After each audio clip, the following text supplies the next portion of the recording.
ஓம் சாந்தி. ஜனவரி 8, 2024. காலை முரளி பாப்தாதா மதுபன். சாராம்சம். இனிய குழந்தைகளே, தந்தையின் நினைவில் நிலைத்திருந்து சதா மலர்ச்சியாக இருங்கள். தந்தையின் நினைவில் இருப்பவர்கள் மிகவும் களிப்பூட்டுபவர்களாகவும் இனிமையானவர்களாகவும் இருக்கின்றார்கள். அவர்கள் சந்தோஷமாக இருந்து சேவை செய்கின்றார்கள். கேள்வி: ஞானத்தின் போதையை கொண்டிருப்பதுடன் எதனை சோதித்து பார்ப்பதும் மிக மிக அத்தியாவசியமானது? பதில்: இந்த ஞானத்தின் போதையை கொண்டிருப்பதுடன் எந்தளவிற்கு நீங்கள் ஆத்ம உணர்வுடையவர்கள் ஆகியுள்ளீர்கள் என்பதனையும் சோதித்து பாருங்கள். இந்த ஞானம் மிக இலகுவானது. ஆனால் யோகத்திலேயே மாயை தடைகளை உருவாக்குகிறாள். வீட்டில் உங்கள் குடும்பத்துடன் வாழும் பொழுதும் நீங்கள் கவர்ச்சியிலிருந்து விடுபட்டிருக்க வேண்டும். மாயை என்ற எலி தொடர்ந்தும் உங்களின் உள்ளே இருந்து கடித்துக் கொண்டிருக்க நீங்கள் அதனை அறியாதவர்களாக இருக்கக்கூடாது. நீங்கள் பாபாவின் மீது ஆழமான அன்பை கொண்டிருக்கின்றீர்களா என பார்ப்பதற்கு தொடர்ந்தும் உங்களது சொந்த நாடித் துடிப்பை சோதித்து பாருங்கள். எந்தளவு நேரத்திற்கு நீங்கள் நினைவில் இருக்கின்றீர்கள்? பாடல். விட்டிற்பூச்சி ஏன் தானாக எரிந்து விடுவதில்லை? ஓம் சாந்தி. இனிமையிலும் இனிமையான குழந்தைகளாகிய நீங்கள் பாடலின் ஒரு வரியை கேட்டீர்கள். தந்தை அதிகளவு பிரகாசத்தை காட்டுவதால் நீங்கள் மிகவும் அழகானவர்களாகுகின்றீர்கள். எனவே உங்களை அவலட்சணமானவர்களிலிருந்து அழகானவர்களாக்குகின்ற அத்தகைய தந்தைக்கு உரியவர்களாக நீங்கள் ஏன் ஆகக்கூடாது? நீங்கள் அவலட்சணமானவர்களிலிருந்து அழகானவர்கள் ஆகுகின்றீர்கள் என்பதனை குழந்தைகளாகிய நீங்கள் புரிந்து கொள்கின்றீர்கள். இது ஒருவர் மாத்திரம் இவ்வாறு ஆகுவதை பற்றிய கேள்வி அல்ல. அம்மக்கள் கிருஷ்ணரை ஷியாம் சுந்தர் என குறிப்பிடுகின்றனர். அவர்கள் அதற்கேற்ற வகையில் அவரது படங்களையும் உருவாக்குகின்றனர். சில படங்களில் அவர் வெண்ணிறமாகவும் சிலவற்றில் கருநீல நிறத்தவராகவும் இருக்கின்றார். இது எவ்வாறு சாத்தியம் என்பதை மக்கள் புரிந்து கொள்வதில்லை. சத்தியயுகத்து இளவரசராகிய கிருஷ்ணர் கருநீல நிறத்தவராக இருக்க முடியாது. ஸ்ரீ கிருஷ்ணரை போன்று ஒரு குழந்தை அல்லது கணவன் தங்களுக்கு கிடைக்க வேண்டும் என அனைவரும் கூறுகின்றனர். எனவே அவர் எவ்வாறு கருநீல நிறத்தவராக இருக்க முடியும்? மக்கள் எதனையும் புரிந்து கொள்வதில்லை. அவர்கள் கிருஷ்ணரை அவலட்சணமானவராக காட்டியிருப்பதற்கு ஏதோ ஒரு காரணம் இருக்க வேண்டும். அவர்கள் கிருஷ்ணர் பாம்பின் மீது நடனமாடுவதாக சித்தரித்துள்ளார்கள். ஆனால் அவ்வாறு எதுவுமே இருக்க முடியாது. சமய நூல்களில் அவ்வாறான விஷயங்களைப் பற்றி கேள்விப்பட்டிருப்பதனால் அவர்கள் அவ்வாறு பேசுகின்றார்கள். உண்மையில் அவ்வாறு எதுவும் இல்லை. நாராயணன் பாம்பு படுக்கையில் அமர்ந்திருப்பதாக அவர்கள் காட்டுகின்றார்கள். பாம்பு படுக்கை என எதுவுமே கிடையாது. ஒரு பாம்பிற்கு 1000 வாய்கள் இருக்க முடியுமா? அவர்கள் அமர்ந்திருந்து உருவாக்கியுள்ள படங்களின் வகைகளை பாருங்கள். தந்தை விளங்கப்படுத்துகிறார், அவற்றில் எதுவுமே கிடையாது. அந்த படங்கள் அனைத்தும் பக்தி மார்க்கத்திற்கு உரியவை. எவ்வாறாயினும் அவையும் நாடகத்தில் நிச்சயிக்கப்பட்டிருக்கின்றன. நாடகம் ஆரம்பம் முதல் இன்று வரை எவ்வளவு காலத்திற்கு இடம் பெற்றிருக்கின்றதோ அவ்வளவும் மீண்டும் மீண்டும் இடம்பெற வேண்டும். பக்தி மார்க்கத்தில் மக்கள் என்ன செய்கின்றார்கள் என்பது உங்களுக்கு விளங்கப்படுத்தப்படுகின்றது. அவர்கள் அதிகளவு பணத்தை செலவிடுகின்றனர். அவர்கள் பல்வேறு வகையான படங்களை உருவாக்குகின்றார்கள். முன்னர் அவை அனைத்தையும் நீங்கள் பார்க்கும் பொழுது வியப்படைந்திருக்க மாட்டீர்கள். இப்பொழுது தந்தை உங்களுக்கு விளங்கப்படுத்தியுள்ளதால் அவ்விஷயங்கள் உண்மையிலேயே பக்தி மார்க்கத்திற்கு உரியவை என்பது உங்கள் புத்தியில் புகுகிறது. பக்தி மார்க்கத்தில் இடம்பெறுபவை அனைத்தும் நிச்சயமாக மீண்டும் இடம்பெறும். உங்களைத் தவிர வேறெவராலும் இவற்றை புரிந்து கொள்ள முடியாது. ஆரம்பத்திலிருந்து நாடகத்திலே எவையெல்லாம் நிச்சயிக்கப்பட்டுள்ளனவோ அவை அனைத்தும் தொடர்ந்தும் இடம்பெறும் என்பதை நீங்கள் அறிவீர்கள். எண்ணற்ற சமயங்களின் அழிவு இடம்பெற்று ஒரே ஒரு தர்மத்தின் ஸ்தாபனை இடம்பெறவுள்ளது. அதில் பெரும் நன்மை உள்ளது. இப்பொழுது நீங்கள் பிரார்த்தனைகள் போன்றவற்றில் ஈடுபடுவதில்லை. மக்கள் அவை அனைத்தையும் கடவுளிடமிருந்து சில பலனை பெறுவதற்காக செய்கின்றார்கள். ஜீவன் முக்தியே பலனாகும். எனவே இவை அனைத்தும் உங்களுக்கு விளங்கப்படுத்தப்பட்டுள்ளது. இங்கே மக்களின் ஆட்சி இடம்பெறுகிறது. கீதையில், ஓ பாரத மக்களே, கௌரவர்களே, பாண்டவர்களே, நீங்கள் என்ன செய்கின்றீர்கள் என கூறப்பட்டுள்ளது. உண்மையில் யாதவர்களே ஏவுகணைகளை கண்டுபிடித்தார்கள். அவர்கள் தங்களது சொந்த வம்சத்தையே அழித்தார்கள். அவர்கள் அனைவரும் ஒருவருக்கொருவர் எதிரிகள் ஆவார்கள். நீங்கள் செய்திகள் போன்றவற்றை செவிமடுப்பதில்லை. அதை செவிமடுப்பவர்களால் மிக நன்றாக புரிந்து கொள்ளக்கூடியதாக உள்ளது. நாளுக்கு நாள் அவர்கள் மத்தியில் பெருமளவு முரண்பாடுகள் ஏற்படுகின்றன. அவர்கள் அனைவரும் கிறிஸ்தவர்களேயாயினும் அவர்கள் மத்தியில் பெருமளவு முரண்பாடுகள் உள்ளன. தங்களது வீட்டிலேயே மக்கள் ஒருவரையொருவர் கொலை செய்வார்கள். நீங்கள் ராஜயோகம் கற்கின்றீர்கள். எனவே இப்பழைய உலகம் நிச்சயமாக ராஜ்யத்திற்காக சுத்தப்படுத்தப்பட வேண்டும். பின்னர் புதிய உலகிலே அனைத்தும் புதியதாக இருக்கும். அங்கிருக்கும் பஞ்ச தத்துவங்கள் கூட சதோ பிரதானாக இருக்கும். பெருக்கெடுத்து சேதத்தை ஏற்படுத்துகின்ற சக்தி கடலுக்கு இருக்காது. தற்பொழுது பஞ்ச தத்துவங்களும் அதிகளவு சேதத்தை ஏற்படுத்துகின்றன. பின்னர் அந்த தத்துவங்கள் அனைத்தும் உங்கள் சேவகர்களாகிவிடும். எனவே அங்கே துன்பம் என்ற கேள்விக்கே இடமிருக்காது. இது ஏற்கனவே நிச்சயிக்கப்பட்ட நாடகம் என்ற விளையாட்டு ஆகும். சத்திய யுகம் ஸ்வர்க்கம் என அழைக்கப்படுகிறது. கிறிஸ்துவர்களும் ஆரம்பத்தில் ஸ்வர்க்கம் இருந்ததாக கூறுகிறார்கள். பாரதம் அழிவற்ற பூமியாகும். அவர்களுக்கு தங்களுக்கு விடுதலை அளிப்பவர் தந்தையே என்பதும் அவர் பாரதத்திலேயே வருகிறார் என்பதும் தெரியாது. அவர்கள் சிவனின் பிறந்த தினத்தை கொண்டாடுகிறார்கள்.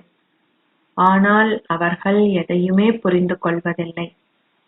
பாரதத்தில் சிவனின் பிறந்த நாள் கொண்டாடப்படுவதால் சிவபாபா நிச்சயமாக பாரதத்திற்கு வந்தே ஸ்வர்க்கத்தை ஸ்தாபித்திருக்க வேண்டும் என்பதையும் இப்பொழுதும் அவர் அதனையே மீண்டும் செய்கிறார் என்பதனையும் நீங்கள் இப்பொழுது விளங்கப்படுத்துகிறீர்கள். பிரஜைகளாக போகின்றவர்களின் புத்தியினுள் இவை எதுவுமே பதியாது. ராஜ்யத்திற்கு சொந்தமானவர்கள் தாம் உண்மையில் சிவபாபாவின் குழந்தைகளே என்பதை புரிந்து கொள்வார்கள். பிரஜாபிதா பிரம்மாவும் இருக்கிறார். பாபாவே விடுதலை அளிப்பவரும் ஞானக்கடலும் ஆவார். பிரம்மாவை அவ்வாறு அழைக்க முடியாது. பிரம்மாவும் கூட அவராலேயே விடுதலையாக்கப்படுகிறார். அனைவரும் தமோ பிரதானாக உள்ளதால் ஒரே ஒரு தந்தையே அனைவரையும் விடுதலையாக்குகிறார். அவ்வாறாக ஞானக்கடலை கடைதல் அகத்தில் இடம்பெற வேண்டும். மக்களால் விரைவாக புரிந்து கொள்ளக்கூடிய வகையில் நாங்கள் ஞானத்தை கொடுக்க வேண்டும். குழந்தைகள் வரிசை கிரமமானவர்கள். இது ஞானமாகும்.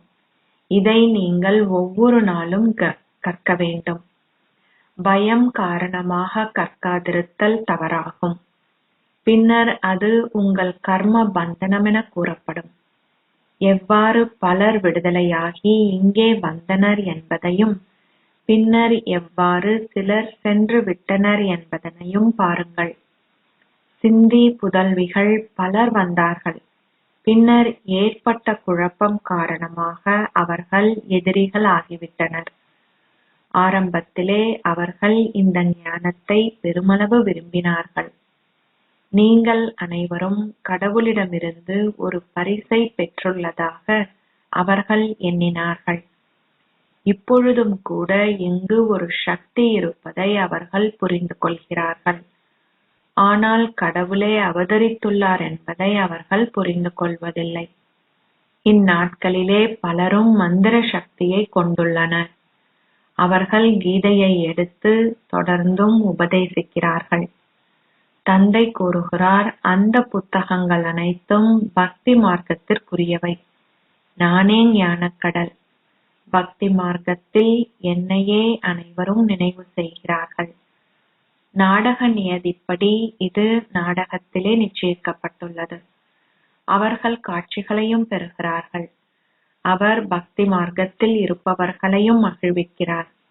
ஞானத்தை எடுக்காத மக்களுக்கு பக்தி செய்தல் நல்லதே.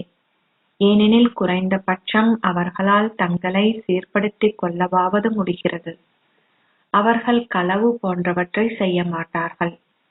கடவுளின் பக்தி பாடல்களை பாடுவதில் ஈடுபடுபவர்களுக்கு, அதாவது பக்தி செய்பவர்களுக்கு எவரும் எந்த தீங்கும் செய்ய மாட்டார்கள். அவர்கள் பக்தர்களாகவே இருக்கின்றார்கள். இன்றைய நாட்களில் ஒருவர் பக்தராக இருந்தாலும் கூட அவரும் கடனாளி ஆகலாம். நீங்கள் சிவபாபாவின் குழந்தையாகிவிட்டதால் கடனாளியாக மாட்டீர்கள் என்றில்லை. கடந்த கால செயல்கள் காரணமாக சிலர் கடனாளிகள் ஆகுவார்கள். சிலர் ஞானத்திற்கு வந்த பின்னரும் கூட கடனாளிகள் ஆகுகின்றனர். எனினும் அதற்கும் ஞானத்திற்கும் எவ்வித தொடர்பும் இல்லை. குழந்தைகளாகிய நீங்கள் இப்பொழுது சேவையில் ஈடுபட்டுள்ளீர்கள். ஸ்ரீமத்திற்கேற்ப உங்களை சேவை செய்வதில் ஈடுபடுத்துவதால் அதற்கான பலனை நீங்கள் பெறுவீர்கள் என்பதனை நீங்கள் அறிவீர்கள். நாங்கள் அனைத்தையும் அங்கு இடமாற்றம் செய்ய வேண்டும். நாங்கள் எங்களது மூட்டை முடிச்சுகள் உட்பட அனைத்தையும் இடமாற்றம் செய்ய வேண்டும். ஆரம்பத்தில் பாபா பெருமளவு களிப்படைந்தார். அவர் அங்கிருந்து வந்ததும் ஒரு பாடலை இயற்றினார். முதலாமவர் அல்லாவையும் இரண்டாமவர் ஓர் ராஜ்யத்தையும் கண்டறிந்தார். அவர் ஸ்ரீ கிருஷ்ணரின் காட்சியையும் 4 கரங்களுடன் கூடிய விஷ்ணுவின் காட்சியையும் கண்டதுடன் தான் துவாரகையின் சக்கரவர்த்தி ஆகுவார் என்பதையும் புரிந்து கொண்டார். அவர் பெருமளவு போதையை உணர்வதுண்டு. அழியப் போகின்ற இப்பணத்தை கொண்டு நான் என்னதான் செய்யப் போகின்றேன்? எனவே குழந்தைகளாகிய நீங்களும் அந்த சந்தோஷத்தை கொண்டிருக்க வேண்டும். பாபா எங்களுக்கு ஸ்வர்க ராஜ்யத்தை கொடுக்கின்றார். ஆனால் சில குழந்தைகள் அந்தளவு முயற்சியை செய்வதில்லை. முன்னேறி செல்லும் பொழுது அவர்கள் வீழ்ந்து விடுகிறார்கள். பாபாவை அழைக்கும் மிகவும் நல்ல குழந்தைகள் ஒரு பொழுதும் பாபாவை நினைவு செய்வதில்லை. பாபா, நான் மிகவும் சந்தோஷமாக இருக்கிறேன், உங்களுடைய நினைவின் போதையிலே நான் இருக்கிறேன் என கூறி எழுதுகின்ற கடிதங்களை பாபா பெற வேண்டும். ஒரு பொழுதும் பாபாவை நினைவு செய்யாத குழந்தைகள் பலர் இருக்கின்றார்கள். நினைவு யாத்திரை மூலமே உங்கள் சந்தோஷம் உயரும். இந்த ஞானத்தால் நீங்கள் எவ்வளவுதான் போதை கொண்டிருந்தாலும் சரீர உணர்வு இன்னமும் அதிகளவில் இருக்கிறது. அந்த ஆத்ம உணர்வு ஸ்திதி எங்கே? இந்த ஞானம் மிக இலகுவானது. யோகத்திலேயே மாயை தடைகளை உருவாக்குகிறாள். வீட்டில் வாழும் பொழுது நீங்கள் கவர்ச்சியிலிருந்து விடுபட்டிருக்க வேண்டும். மாயை உங்களை சுட்டு வீழ்த்துவதாக இருக்கக்கூடாது. மாயை உங்களை எலியை போன்று கடிக்கிறாள். ரத்தம் பெருக ஆரம்பித்தாலும் கூட அதை நீங்கள் அறியாதிருக்கும் வகையிலேயே எலி உங்களை கடிக்கிறது. தாங்கள் சரீர உணர்வுடையவர்கள் ஆகும் பொழுது எவ்வளவு சேதம் ஏற்படுகிறது என்பதை சில குழந்தைகள் அறியாதிருக்கிறார்கள். உங்களால் உயர்ந்ததோர் அந்தஸ்தை பெற முடியாது. தந்தையிடமிருந்து நீங்கள் உங்கள் முழு ஆஸ்தியையும் பெற வேண்டும். மம்மா பாபாவை போன்று நீங்களும் சிம்மாசனத்திலே அமர வேண்டும். தந்தையே உங்களது இதயத்தை வெற்றி கொள்கின்றார். தில்வாலா ஆலயத்தில் முழுமையான ஞாபகார்த்தம் உள்ளது. அதற்குள்ளே மகாரத்திகள் யானை மீது அமர்ந்திருக்கின்றார்கள். உங்கள் மத்தியிலும் யானை படையினரும் குதிரை படையினரும் காலாட்படையினரும் இருக்கின்றீர்கள். நீங்கள் ஒவ்வொருவரும் உங்கள் சொந்த நாடி துடிப்பை சோதித்து பார்க்க வேண்டும். அதை பாபா ஏன் சோதிக்க வேண்டும்? நீங்கள் பாபாவை நினைவு செய்து பாபாவை போல் சேவை செய்கிறீர்களா என்பதை பார்ப்பதற்கு உங்களை சோதித்து பார்க்க வேண்டும். நான் பாபாவுடன் யோகம் செய்கின்றேனா? இரவில் விழித்திருந்து பாபாவை நினைவு செய்கின்றேனா? நான் பலருக்கு சேவை செய்கின்றேனா? நீங்கள் உங்கள் அட்டவணையை வைத்திருக்க வேண்டும். உள்ளார எவ்வளவு ஆழமாக நான் தந்தையை நினைவு செய்கின்றேன். சிலர் தாங்கள் சதா தந்தையை நினைவு செய்வதாக நினைக்கின்றார்கள். ஆனால் அது சாத்தியமல்ல. சிலர் தாங்கள் பாபாவின் குழந்தைகள் ஆகிவிட்டோம், அதுவே போதுமென நினைக்கின்றார்கள். எவ்வாறாயினும் நீங்கள் உங்களை ஆத்மாக்களாக கருதி தந்தையை நினைவு செய்ய வேண்டும். பாபாவின் நினைவன்றி நீங்கள் எதையாவது செய்வீர்களாயின் நீங்கள் பாபாவை நினைவு செய்வதில்லை என்பதே அதன் அர்த்தமாகும். நீங்கள் எப்பொழுதும் பாபாவின் நினைவினால் மலர்ச்சியாக இருக்க வேண்டும். நினைவில் நிலைத்திருப்பவர்கள் எப்பொழுதும் களிப்பூட்டுபவர்களாகவும் மலர்ச்சியானவர்களாகவும் இருக்கின்றார்கள். அவர்கள் ஏனையோருக்கும் பெருமளவு சந்தோஷத்துடன் களிப்பூட்டும் வகையில் விளங்கப்படுத்துகின்றார்கள். சேவை செய்வதில் மிகுந்த ஆர்வம் கொண்டவர்கள் வெகு சிலரே இருக்கின்றார்கள். படங்களை பயன்படுத்தி விளங்கப்படுத்துதல் மிகவும் இலகுவானது. இவரே அதி மேலான கடவுள். பின்னர் அவருடைய படைப்புக்கள், அதாவது சகோதரர்களாகிய ஆத்மாக்களாகிய நாங்கள் அனைவரும் உள்ளோம். இது சகோதரத்துவம் ஆகும். அம்மக்கள் தந்தைத்துவத்தை பற்றி பேசுகிறார்கள். முதலில் நீங்கள் சிவபாபாவின் படத்தை விளங்கப்படுத்த வேண்டும். இவரே சகல ஆத்மாக்களினதும் தந்தையான அசரீரியான பரம தந்தை பரமாத்மா ஆவார். ஆத்மாக்களாகிய நாங்களும் அசரீரியானவர்கள். நாங்கள் ஒவ்வொருவரும் நெற்றியின் மத்தியிலே வசிக்கிறோம். சிவபாபாவும் ஒரு நட்சத்திரமே. ஆனால் ஒரு நட்சத்திரத்தை எவ்வாறு வழிபட முடியும்? இதனாலேயே அவர்கள் ஒரு பெரிய உருவத்தை உருவாக்கினார்கள். எவ்வாறாயினும் ஓர் ஆத்மா 8.4 மில்லியன் பிறவிகளை எடுப்பதில்லை. ஆத்மாக்கள் முதலில் சரீரமற்றவர்களாகவே வந்து பின்னர் சரீரங்களை எடுத்து தங்களது பாகங்களை நடிக்கின்றனர். சதோபிரதான் ஆத்மாக்கள் மறுபிறவிகள் எடுத்து கலியுகத்திற்கு வருகின்றார்கள். தாமதமாக வருபவர்கள் 84 பிறவிகளையும் எடுப்பதில்லை. எல்லோராலும் 84 பிறவிகளை எடுக்க முடியாது. ஓர் ஆத்மா ஒரு சரீரத்தை துறந்து இன்னொன்றை எடுக்கின்றார். அவருடைய பெயர், உருவம், நேரம், இடம் அனைத்தும் மாற்றமடைகிறது. அத்தகைய சொற்பொழிவுகளை நீங்கள் வழங்க வேண்டும். அவர்கள் சுய புரிந்துணர்வை பற்றி பேசுகிறார்கள். ஆனால் எவரால் உங்களுக்கு அதனை கொடுக்க முடியும்? ஆத்மாவே பரமாத்மா என கூறுதல் சுய புரிந்துணர்வா? இந்த ஞானம் புதியது. ஞானக்கடலான தந்தையே தூய்மையாக்குபவரும் அனைவருக்கும் சத்கதியை அருள்பவரும் ஆவார். அவர் இங்கிருந்து உங்களுக்கு விளங்கப்படுத்துகிறார். அவ்வாறாயின் அவரை பெருமளவில் புகழுங்கள். நீங்கள் அவருடைய புகழை கேட்டீர்கள். நீங்கள் ஆத்மாக்களின் அறிமுகத்தை கேட்டீர்கள். இப்பொழுது நாங்கள் உங்களுக்கு கடவுளின் அறிமுகத்தை கொடுப்போம். அவரே சகல ஆத்மாக்களினதும் தந்தை என அழைக்கப்படுகின்றார். அவர் சிறிதாகவோ பெரிதாகவோ இருக்க முடியாது. பரம தந்தை பரமாத்மா என்றால் பரமாத்மாவேதான். ஆத்மா என்றால் ஆத்மாவேதான். கடவுள் அப்பால் வசிக்கிறார். அவர் ஒரு பொழுதும் மறுபிறவி எடுப்பதில்லை. இதனாலேயே அவர் பரம தந்தை என அழைக்கப்படுகின்றார். மிகவும் சின்னஞ்சிறிய ஆத்மாவினுள் ஒரு பாகம் பதிவு செய்யப்பட்டுள்ளது. அவர் மாத்திரமே தூய்மையாக்குபவர் என அழைக்கப்படுகிறார்.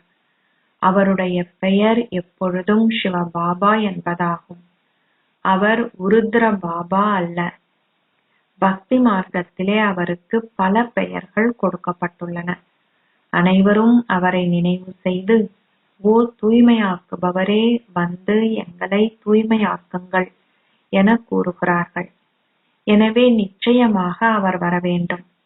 ஒரேயொரு தர்மமான ஆதி சனாதன தேவி தேவதா தர்மம் ஸ்தாபிக்கப்பட வேண்டியுள்ள பொழுதே அவர் வருகிறார். இப்பொழுது கலியுகம். இங்கே பல மனிதர்கள் இருக்கிறார்கள். சத்திய யுகத்திலே மிக சில மனிதர்களே இருப்பார்கள். பிரம்மா மூலம் ஸ்தாபனையும் சங்கரர் மூலம் விநாசமும் இடம்பெறுவதாக நினைவு கூறப்படுகிறது. கீதை மூலம் ஆதி சனாதன தேவி தேவதா தர்மம் ஸ்தாபிக்கப்பட்டது. அதில் அவர்கள் கிருஷ்ணரின் பெயரை புகுத்தும் பொழுது ஒரு தவறு செய்துவிட்டார்கள். தந்தை கூறுகிறார், அவர் கிருஷ்ணர் மறுபிறவிகள் எடுக்கிறார். ஆனால் நான் மறுபிறவிகளுக்கு அப்பாற்பட்டவர். எனவே பரம தந்தை பரமாத்மா என்பவர் அசரீரியான சிவனா அல்லது ஸ்ரீ கிருஷ்ணரா என்பதை இப்பொழுது நீங்கள் தீர்மானியுங்கள். கீதையின் கடவுள் யார்? ஒரேயொருவரே கடவுளென அழைக்கப்படுகிறார். அவர்கள் இவ்விஷயங்களை நம்பாது விட்டால் அவர்கள் உங்கள் தர்மத்தை சேர்ந்தவர்கள் அல்ல என்பதை நீங்கள் புரிந்து கொள்ள வேண்டும். சத்திய யுகத்திற்கு செல்ல உள்ளவர்கள் விரைவில் இவ்விஷயங்களை நம்புவதுடன் முயற்சி செய்ய ஆரம்பிப்பார்கள். இதுவே பிரதான விஷயமாகும். இதில் உங்களுக்கு வெற்றி இருக்கிறது. ஆனால் அந்த ஆத்ம உணர்வு ஸ்திதி எங்கே? நீங்கள் எவரோ ஒருவரது பெயரிலோ அல்லது உருவத்திலோ சிக்கிக் கொள்கிறீர்கள். அப்பால் உள்ள பிரம்ம தத்துவத்தில் வாழ்ந்த பரமாத்மாவை பற்றியே அவர்கள் அக்கறை கொண்டிருந்தார்கள். எனவே நீங்கள் ஏன் எதை பற்றியும் கவலைப்பட வேண்டும் என பக்தி மார்க்கத்தில் அவர்கள் பாடுவதுண்டு. பெருமளவு தைரியம் தேவைப்படுகின்றது. சொற்பொழிவு ஆற்றுபவர்கள் ஆத்மாக்களை பற்றிய இந்த ஞானத்தை பெரும் போதையுடன் கொடுக்க வேண்டும். பரமாத்மா எனப்படுபவர் யார் என்பதனையும் பின்னர் அவர்கள் விளங்கப்படுத்த வேண்டும். அன்பு கடல், ஞானக்கடல் என்பதெல்லாம் தந்தையின் புகழாகும். உண்மையில் இது குழந்தைகளாகிய உங்களுடைய புகழும் ஆகும். ஒருவருடன் கோபப்படுதல் என்றால் சட்டத்தை உங்கள் சொந்த கைகளில் எடுத்தல் என பொருள்படும். பாபா மிகவும் இனிமையானவர். ஏதாவதொன்றை செய்யுமாறு கூறப்படும் பொழுது முடியாது என கூறும் குழந்தைகளால் கிருஷ்ணரை போலாக முடியாது. நீங்கள் மிக இனிமையானவர்கள் ஆக வேண்டும். அச்சா, இனிமையிலும் இனிமையான அன்புக்குரிய, எப்போதோ தொலைந்து இப்போது கண்டுபிடிக்கப்பட்டிருக்கும் குழந்தைகளுக்கு தாய் தந்தையாக இருக்கும் பாப் தாதாவின் அன்பும் நினைவுகளும் காலை வந்தனங்களும். ஆன்மீக தந்தை ஆன்மீக குழந்தைகளுக்கு நமஸ்தே சொல்கிறார். ஆன்மீக குழந்தைகள் ஆன்மீக தந்தைக்கு நமஸ்தே சொல்கின்றனர். தாரணைக்கான சாராம்சம். 1. உங்கள் மூட்டை முடிச்சுக்கள் அனைத்தையும் இடமாற்றம் செய்து மிகவும் போதை உடையவர்களாகவும் சந்தோஷமுடையவர்களாகவும் இருங்கள். மம்மாவையும் பாபாவையும் போல் சிம்மாசனத்தில் அமர்ந்திருங்கள். இதயபூர்வமாக ஆழமான நினைவில் இருங்கள். 2. எவருக்கும் பயந்து ஒரு பொழுதும் கற்பதை நிறுத்திவிடாதீர்கள். நினைவினால் உங்கள் கர்ம பந்தனத்தை லேசானதாக்குங்கள். ஒரு பொழுதும் கோபப்படாதீர்கள் அல்லது சட்டத்தை உங்கள் சொந்த கைகளில் எடுக்காதீர்கள். எந்த வகையான சேவையை செய்யுமாறு கூறப்பட்டாலும் முடியாது எனக் கூறாதீர்கள். ஆசீர்வாதம். நீங்கள் ராஜரீகமாக இருப்பதற்கும் எளிமையாக இருப்பதற்குமான சமநிலையை வைத்திருந்து செயல்களை செய்து தந்தை பிரம்மாவைப் போல் ஆவீர்களாக. தந்தை பிரம்மா சாதாரணமானவராக இருந்தார். அவர் மிகவும் மேன்மையானவராகவோ அல்லது மிகவும் தாழ்ந்தவராகவோ இருக்கவில்லை. ஆரம்பத்திலிருந்து இப்பொழுது வரை பிராமணர்களின் ஒழுக்கக் கோட்பாடுகள் மிகவும் எளிமையானவையாக அல்லது மிகவும் ராஜரீகமானவையாக இருப்பதில்லை, ஆனால் நடுத்தரமானதாக இருந்தன. இப்பொழுது பல வசதிகள் உள்ளன. வசதிகளை செய்து கொடுப்போரும் உள்ளனர். எனினும் நீங்கள் எந்த சேவையை செய்யும் பொழுதும் அதனை ஒரு மத்திய தரத்திலேயே செய்யுங்கள். இங்கே நீங்கள் ஓர் ராஜ்யத்தின் சொகுசை கொண்டிருப்பதாக எவரும் கூறாமல் இருக்கட்டும். நீங்கள் எளிமையாக இருக்கும் அளவிற்கேற்ப ராஜரீகமாகவும் இருங்கள். இரண்டினதும் சமநிலை இருக்கட்டும். ஸ்லோகம். பிறரை பார்ப்பதற்கு பதிலாக உங்களை பார்த்து நினைவு செய்யுங்கள். நான் என்ன செயல்களை செய்தாலும் என்னை பார்ப்பவர்கள் அதனையே செய்வார்கள். ஓம் சாந்தி. அவ்யக்த மௌனத்தின் மூலம் லேசான மற்றும் ஒளியான தேவதை ஸ்திதியை அனுபவம் செய்யுங்கள்.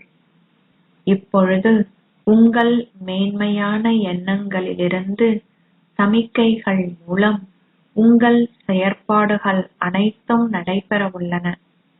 உங்கள் வீணான எண்ணங்களும் நேரத்தை வீணாக்குதலும் முடிவடையும் வகையில் அத்தகையதோர் ஒளி ரூபத்தை கொண்டிருங்கள். நடைமுறையில் இடம்பெற வேண்டிய எண்ணங்கள் மட்டுமே தோன்ற வேண்டும். இதனை நடைமுறையில் செய்ய வேண்டியவர்கள் மட்டுமே தாங்கள் இதனை செய்ய வேண்டும் என்று எண்ணுவார்கள். அப்பொழுதே இந்த பௌதீக உலகம் சூட்சும உலகமாக ஆகும். ஓம் சாந்தி.